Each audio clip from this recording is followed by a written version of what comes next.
Hey up everybody and welcome back. Well, as you might hear, just for a change, it's raining. Right, today we're going to do the engine. This is where we left off the other day with all that done. I got those holes welded up, so that's on. Need that back mounting. So we'll take all this off, top half off. We'll put pistons on. We'll we'll put the tappet blocks in the new barrel.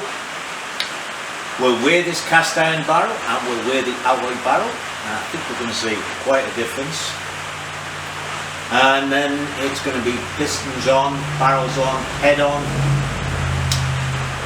push rods in, rocker boxes on, exhaust on. I've got a rebuild kit for the carburetor, so I'll do that. Put that on. And then we'll maybe grab the tank. We're going to have a double fitting here. I'll try and rig up a dummy tank somehow. I wonder if I've got a single fitting for this car instead of a double one. Anyway, we'll try and rig up a dummy tank so we can put some fuel in and we'll get it running. Also, I know some of you watch sort of the videos that interest you and the videos you leave out the ones that don't interest you. So for those of you who didn't watch the Rocket 3 videos, you'll have missed the fact that you remember the front brake cam. I don't know if I told you any of this. Anyway, you know I lost the front brake cam. It just disappeared. I bought one when the part came. It was completely wrong part. It was Kawasaki KT250, but it was an ignition part. So anyway, I sent that back, ordered another one, found another one, and then bugger me, I was looking for spark plugs for the Rocket 3, just some used plugs to see if it would spark. And in the little cardboard box right up there on the top shelf where I keep the used plugs, I found the brake cam. So there you go, so I've got two now. Anyway, that's the thing. Get the engine done and possibly try and get it running.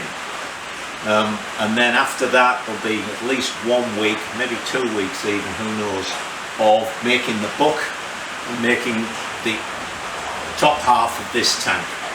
Alright, so let's set to and take this apart and weigh these barrels.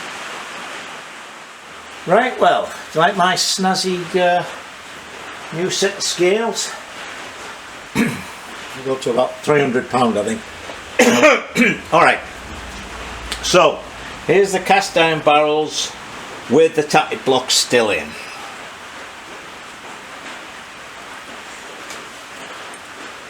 £12.2. 12.2. I'll break that down when you don't have anything to write with. Can you remember that? 12.2. 12.2. And here's the alloy barrel with the alloy tappet blocks, which I haven't put in yet.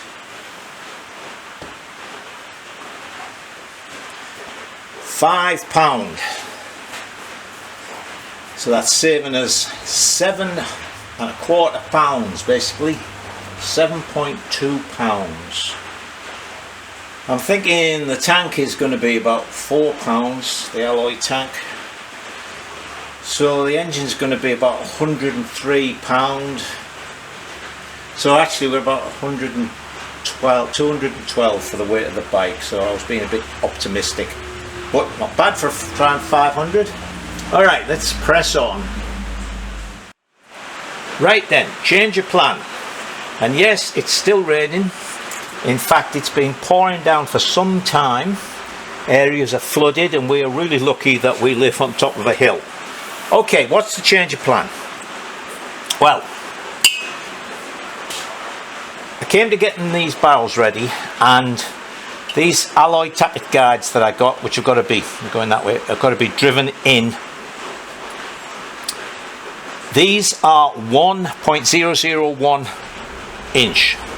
The holes, which I think haven't been machined by the looks of them, are 0.996. Well, there's no way I'm going to make a 5 thou press fit. Only wants to be 1. In fact, the manual says I think 1/2 to 1.5 thou. So what I'm going to do is ream them out to 1 inch, or at least get them to accept these. But the other thing is, this being cast iron, they were able to thread this with a fine thread, so it's actually 3/8 BSC. But this being alloy, he's threaded them 3/8 UNC, so the Triumph bolts won't fit. So I'm not going to mess around doing the machining and making up bolts, because the bolts have to have the extension and what have you. So what we're going to do, because we're heading into winter, is we're going to put this barrel on, which you may remember I did bore out to take the Kawasaki pistons. So we'll put this barrel on, and later on, when I've got this bit of machining done, because you know I've got to set this at, where is it, an angle that way and all sorts of stuff, and I've made up bolts. So let's put this on. So we're going to put our barrels on. So there's a couple of things here I had to do. One, with the Triumph engines, it mentions in the manual to put, it's not a good print on the one I've got there, but it looks to be 1/2 pint, but you put some oil in the bottom because, hang on, unlike say the BSA, the oil pump is right up here and the sump's right down there, so there's a long pickup to get into the pump, and they put some oil in just to help you pick up the suction and get it going. So I put some oil in, I put the base gasket on and greased it. I've got my piston rings on, staggered. As you know, normally if you think of this as being 12 o'clock, I like to put them at sort of 2 o'clock, 6 o'clock, 10 o'clock. And then on this side you can see I've put the piston ring clamp, whatever you want to call it, on there. These are just made out of a bit of tin. We should make them out of old tin cans. Basically what I do with them is the bottom has got a little flare on it just so that I can get it on more easily, and the top has got a lip on it because that's the bit that the barrel's going to press on. Right? And the reason they split, because people, I have had comments in the past about using car ones and so on. You can't do that, or not that I've ever seen, because with a car one it's done the other way up. You put this piston down into the block and then you put the crank on and everything. So the piston ring clamp you use, when the piston's gone in the block, you can just take it off because all you've got here is the conrod. But of course we can't do that. It's got to be split so that when you've pushed it down you can get it back off again. Alright, so I'm not going to bore you with this because it's very fiddly. You put it on, clamping all of your, you can see this is just big enough. You don't want it to be too big or you end up with clearance issues when you've got the barrel on. You want it to be just wide enough to cover all the rings. Then we're going to clamp this up, and then you'll see me put the barrel on. Because it's a bit cack-handed here for me to screw this in, I'll bring it back when I've tightened it up. Right, now, so I've got both of them on. You want to tighten them up enough so that obviously they've got the rings pulled in, but you don't want to tighten it up so much that you can't push it down with the barrels. Now with the Triumph barrels, you've got to put your tappets in, and you put a little bit of foam in the top or something, or an elastic band just to hold them in place. Now the barrels look pretty, it's difficult to know which is the front and the back, or I always find trouble, but at the base you'll see one side is flat which the other side isn't. That's because you don't have much space down there. So the flat side goes to the timing chest. I've oiled the bores a little bit, so we'll put that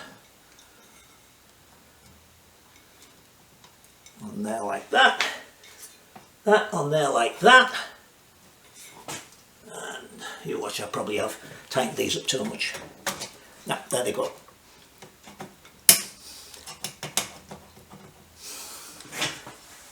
Oh, I'm going to ring pop out. There they go. So now they're on past the rings. So all I've got to do now is take these blocks out so that we can get this off. And now you'll see why they have to be split.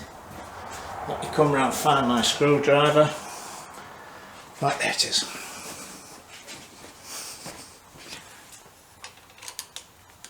You see, if this was just a one-piece clamping thing, you wouldn't be able to get it off. Because now you've got the barrel above it and the engine below it.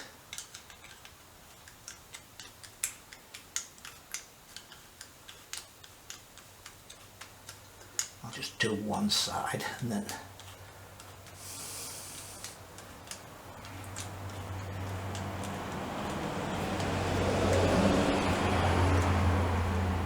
So there's, see, tip comes off and this goes slack.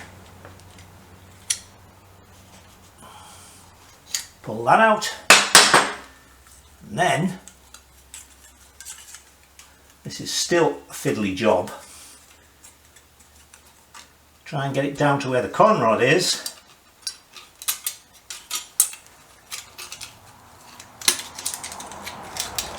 And then off it comes. Right, let me do the other side.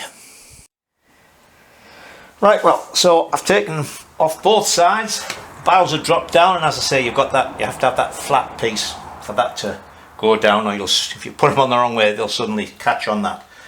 So they're on.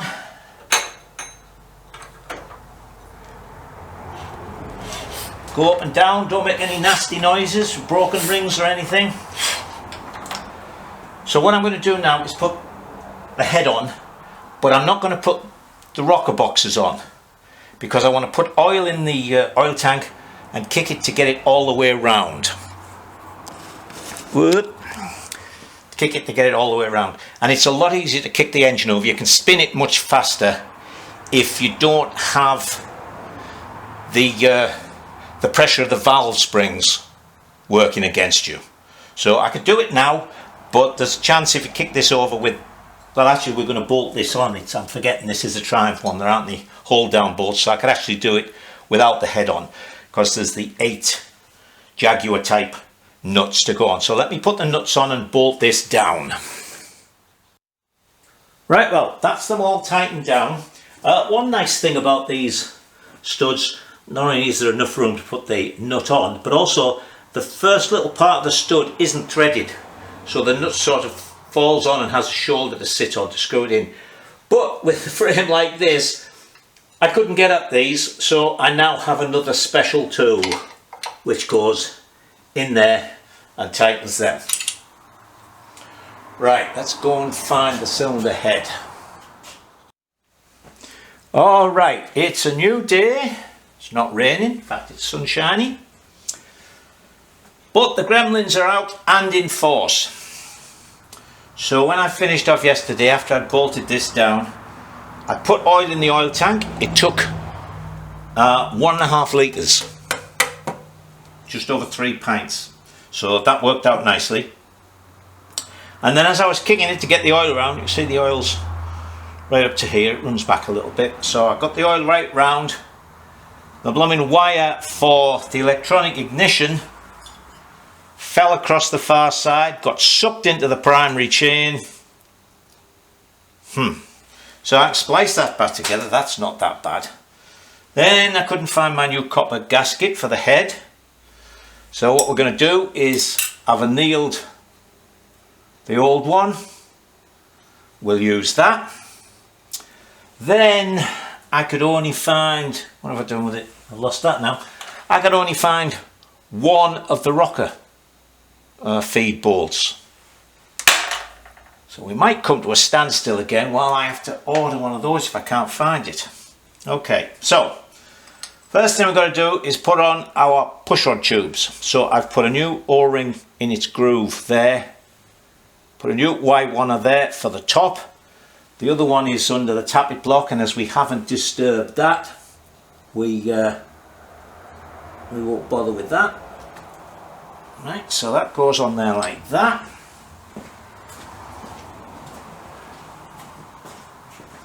oil these O-rings as well.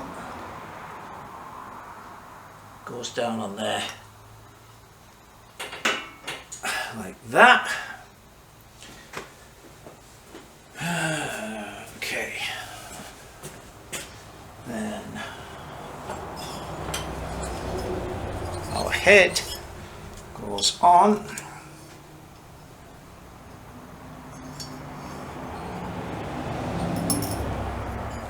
like that. The push rod tubes to go into there. Oh. Oof. Come on, what's going on here?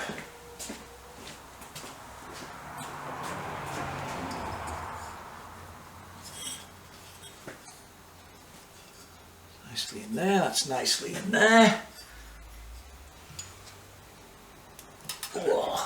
Let's give that a tap down with a soft hammer to get them seated.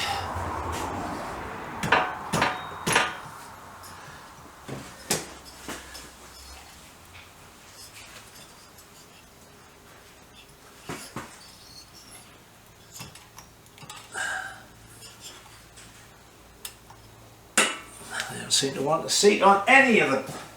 O-rings. Let me have a look at this. Right, I fiddled around with that a little bit, trying to find what was what, but I think it's just that they're really tight fits on the O-rings, particularly in the top. I tried putting the O-rings in first and then putting the tubes in, and finally the only way I could do it was to get it started and then just tighten it down with these 4 bolts here. So that's on fine. When we've got the rocker boxes on and the other 4 bolts in, we can do it in the right order and torque them down. But these 2 back ones, we're going to do this rocker box first. They're the ones with the extension on where the head steady goes, and they're just a little tight to get in. So I might have to ease a bit off. I don't know yet, we will see. I should put a pair of spark plugs in now so nothing drops in there. Anyway, let's get the rocker boxes on. I've already put the push rods in because push rods actually go through the gaskets, and I'll tell you what, where is it? I'm not very greatly taken with this gasket material. It is so stiff. Get up there, you're out the way. But as you can see, there are even holes for the push rods. So I'll put the push rods in. I had to look down to see where the cups were, and I put a blob of grease on each push rod to get it in and sit it at the bottom. So they're on now. I've turned the engine slightly to make sure the push rods are as low as I can get them, because we don't want any pressure of the rockers on the valves.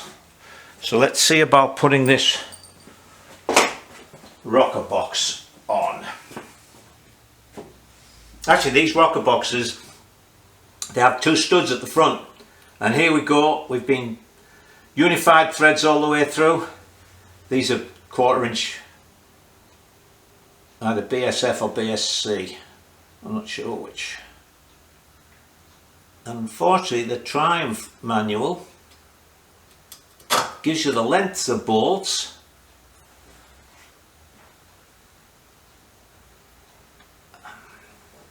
but it doesn't give you the threads.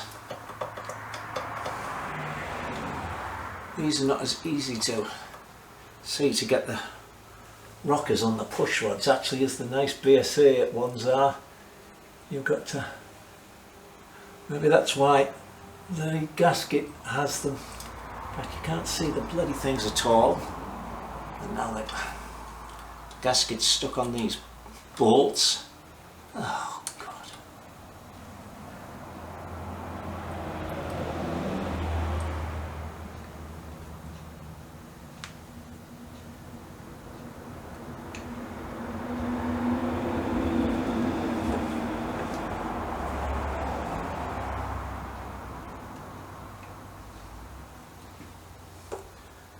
I'll tell you what, we're relying on the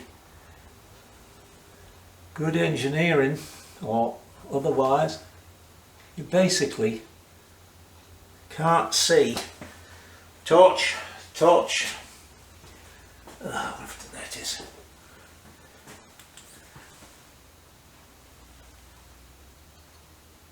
Yeah, they're going on. So that gasket does hold the push rods just in the right place.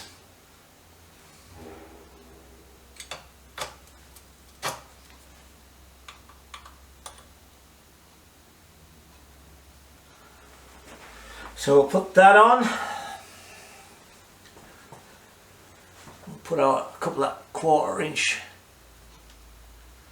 and I've run out the 1/4 inch BSC/BSF. Actually, my supplier of those, British Cycle Supply, sells them as exactly that, BSF/BSC.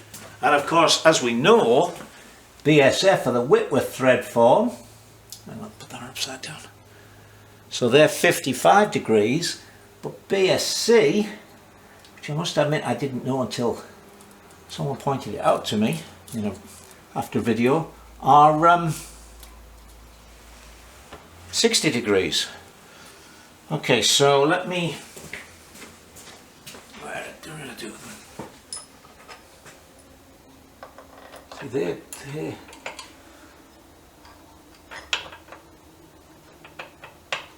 damn, I should have put those in. I should have put those in to the rocker box.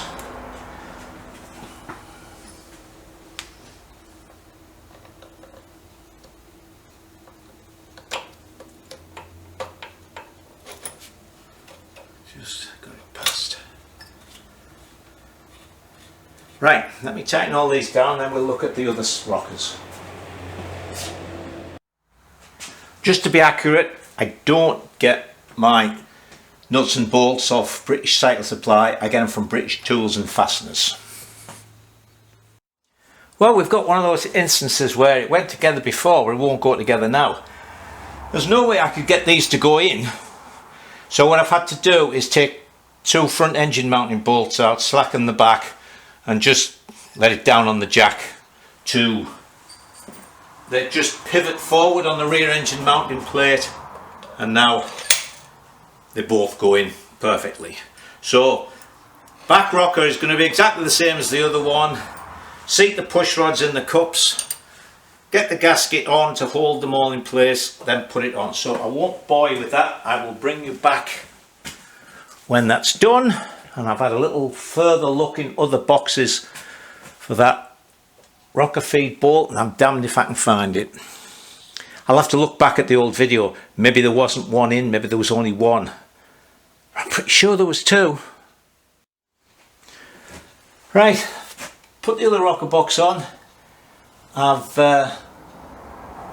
set the tappet clearance, the valve clearances, and I've put them on. I'm going to put the exhaust on because we're nearly done for the day, and I've got to look up, see what the torque is, and I can get all of them to torque them up. So let's see if the exhaust still fits, because there's a huge difference between when you take things apart and when you put them back together again.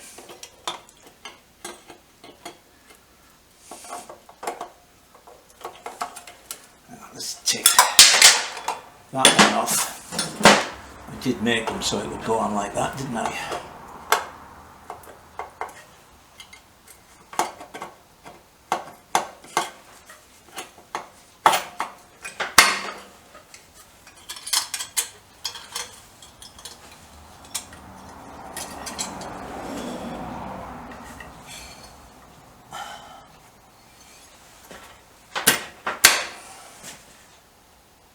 Only just a gap.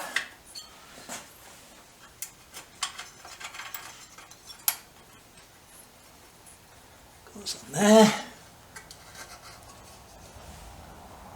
That will go on there. Hold on a second. Right, I've got the socket for there. Screwdriver. There. Ooh. Yeah, there's a gap there. So now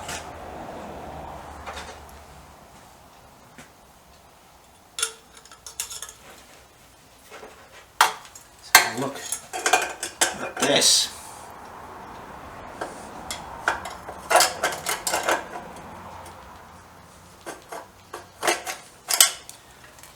Yes, yes, yes.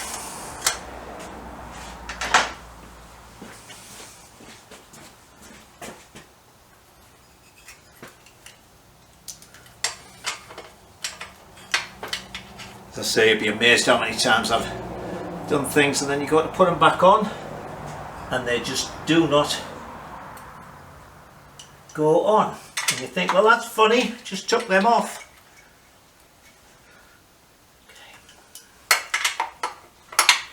I just want a 7/16 spanner for that.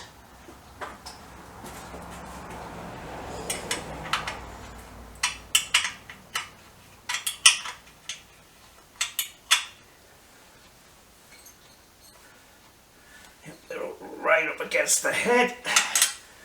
Good. The claw still fits.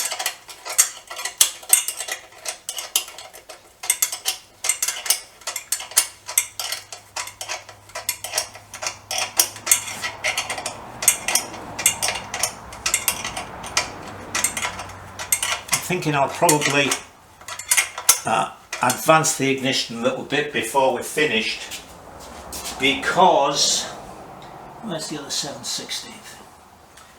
No, that's not it. Hang on again, because the ignition time is set for the Triumph's whatever it is, 9:1 compression ratio. And this is going to be considerably less than that.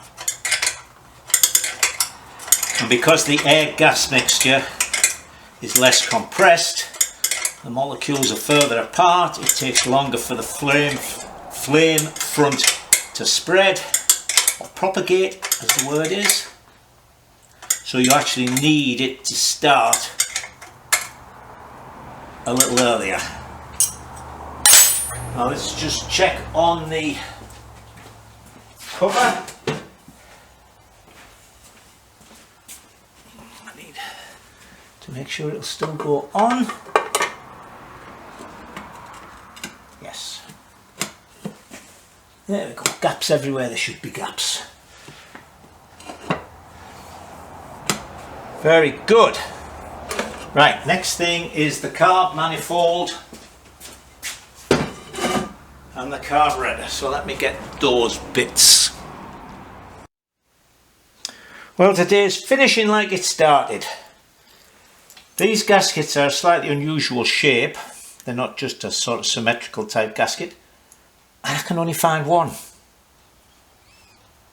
Wouldn't surprise me if they'd only put one in the gasket set, but yeah, well, let's see what I can do. To quote Corporal Jones, don't panic, don't panic. I found it.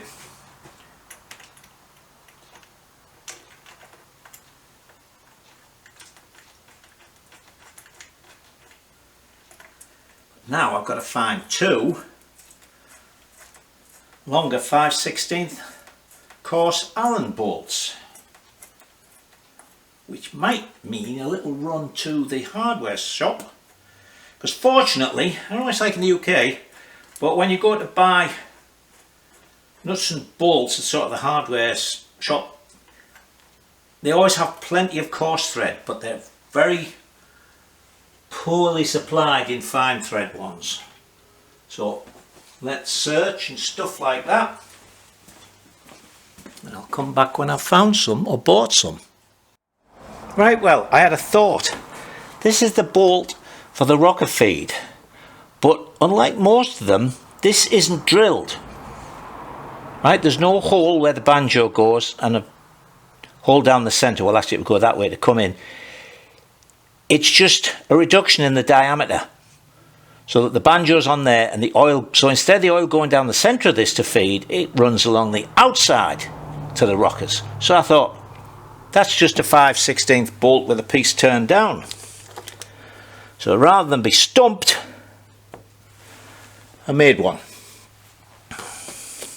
So there we go. Then acorn nut's a little bit different, but never mind.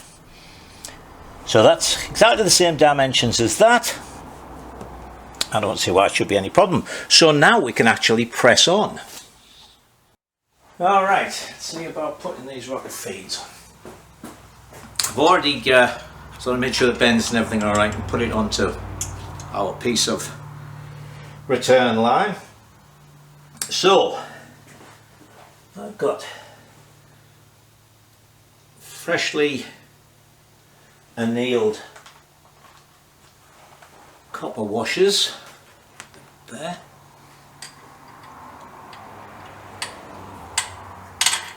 So that goes in there.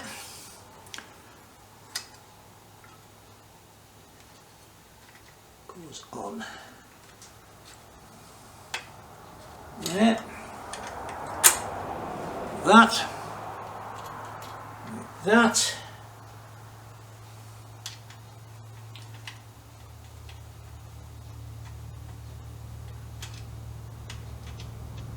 Come on now, I just screwed you on there to make sure this thread was alright. There we go.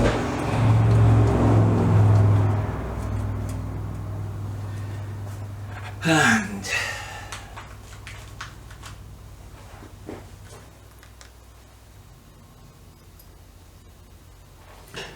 that has got to go. Should have put this on before I put the manifold on.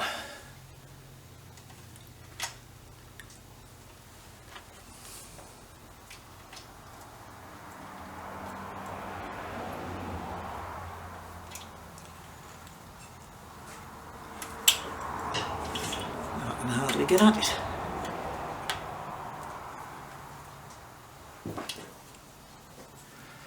As usual, everything bends a little bit. There we go. I need fingers about an inch longer.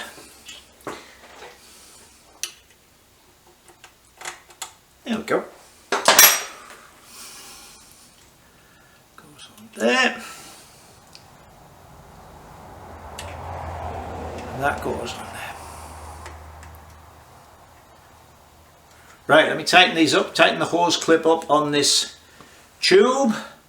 Then what are we doing? Then we'll put the head steady on, then carburetor.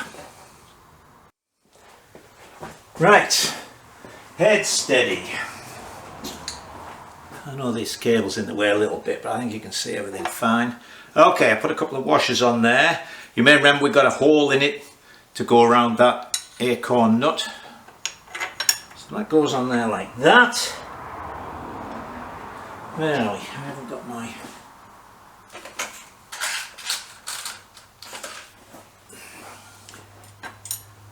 washers on it.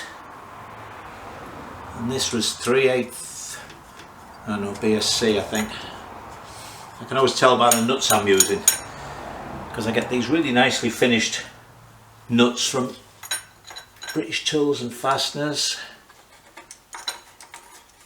5/16 goes in there, and another 5/16 in there.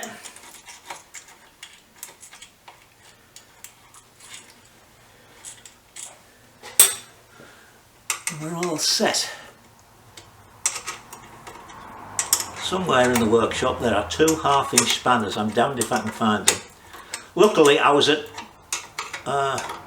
jumble sale a while ago, and there was 2 buckets of tools, and one was just full of spanners and one was full of other stuff. So I said to the fella, you know, he was selling the bits separately. I said to him, so how much do you want for the lot? I don't know, I think I paid $20 a bucket, and I got masses of spanners and all sorts of things. So anyway, that is that fastened down. So next thing we've got to do is actually put the throttle cable on, because you may remember the throttle cable is going to go through a hole there. So we'll put the throttle cable on, we will attach it to the top of the carb, and then we can put the carb on. Right, let me finish tightening that up and actually go and have my lunch. Right, well, I've got all the little bits and pieces done. I repaired this, some shrink wrap on it, shrink tube, whatever you call it. Torqued down the heads, and before anybody mentions it, I checked the valve clearances again, because they did go down a little bit, the heads. Put everything on. I had to make up a new throttle cable, and I've solved a little mystery. Do you remember the last couple of cables I made? I've had trouble with the solder not sticking. Or when I was doing this, particularly actually the end that goes in the carburetor, the tiny little nipple on there, the solder just rolled off. It just would not stick. So I was thinking, what the hell am I doing that I didn't used to do? And it suddenly struck me, the last few times I've done this, I've used the brake cleaner solvent to degrease them. Well, although it flashes off quickly, it must leave a residue, which some hydrocarbons do. Some don't, but some do. So I clipped the end off, washed everything with acetone. Bugger me, the solder just went straight in. So that solved that problem. So, as I say, done all the wiring, got everything on, we're all ready to go. So what I've done is I've sorted out, actually it's my last one, my last BSA Victor Special tank, put a tap on it. So let's find a bit of rubber hose and we'll put some petrol in this thing and see if it starts. Right, put the tank on, put a piece of hose on. I managed to find a short piece. Oh, I just mentioned with hoses because I had a comment about it. When I say rubber hose or plastic hose, I'm not talking about just some generic piece of hose. Don't forget, originally I was a chemist. I spent most of my working life in the oil chemical industry. So if I say I'm using whatever hose, you can be sure that it's suitable for the material that's going to be put in it. So like this hose is fine for petroleum products.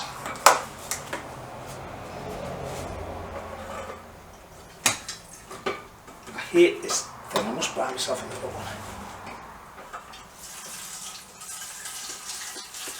one. And an old type one, it just had a vent hole instead of all these strange automatic valves. There, that should cover that.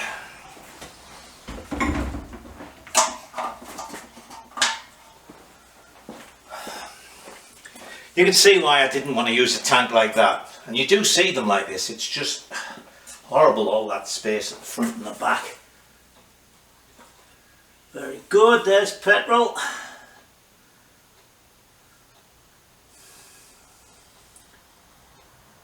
Hope it doesn't just flood or leak.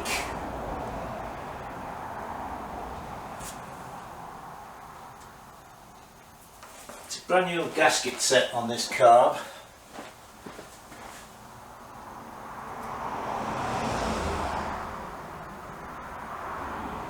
And it's leaking from that float ball gasket. Unbelievable.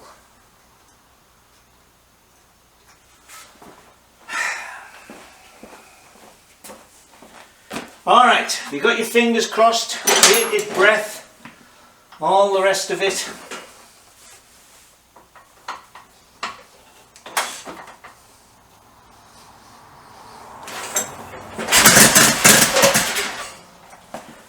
Well, that was good. You know, even though I've got low compression, you see it's a biggish kit, it seems a little hard. But I've noticed with my BSA that even with the low compression piston, and I was playing around with that to get it really low, I think it's because of the small sprocket on the end of the crankshaft.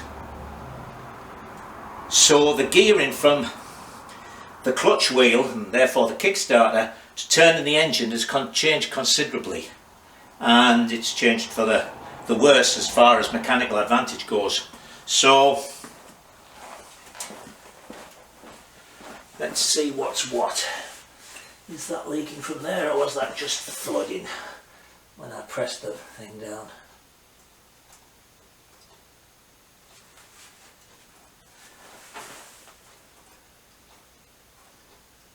Yeah, that's coming out the tickler hole. Let's try again. I gave this carb a good clean, including making sure I got that little awkward pressed in type pilot jet that the older concentrics had.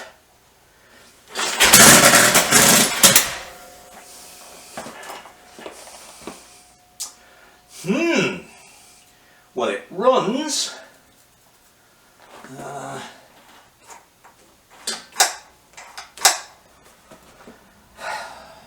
I wonder if that ignition timing really is too far retarded. Let me advance the ignition a little bit, now we'll try again. Right, well, first off, I just looked at that last bit of video and I mentioned the tank, and the angle I'd taken the video from didn't really show what I meant. What I was saying is, like, you know, you've got, I don't know, 2-3 inches gap there, you got about 4 inches gap there. I don't like them like that. Alright, so let me move you around again just slightly. Alright, I've advanced the timing a bit. I've actually had a good fiddle on since the last little bit of video. What was I saying? Yeah, I've advanced the timing. I could not find any decent plugs, and with the plugs I had in, I thought it was only running on one cylinder. So this actually is a couple of days later. I've been out to get plugs because I went to my local place and all they had was resistor type plugs, and I'm pretty sure for these electrics world they don't like you to use resistor plugs. So I was out today, my friend Mike's test riding the new Beta 200, which is quite nice, but I'm not going to spend all that money. What was I going to say? So even he had nearly all resistor plugs, but I managed to find a pair of NGK B7s. I want to put 6s in this, and I want to put BP 6s in, but it's got B7 ESs in now. What else have I done? Fiddle with the carb a bit. It's the original carb, so it might be a little bit warm, and I found something interesting actually with the kickstart. I found it needs very little kickstart travel. Now it's warm, it should be alright to start, but I found that, you know, as I've mentioned, it was a bit of a push, and I found if I went all the way around to there, still did it.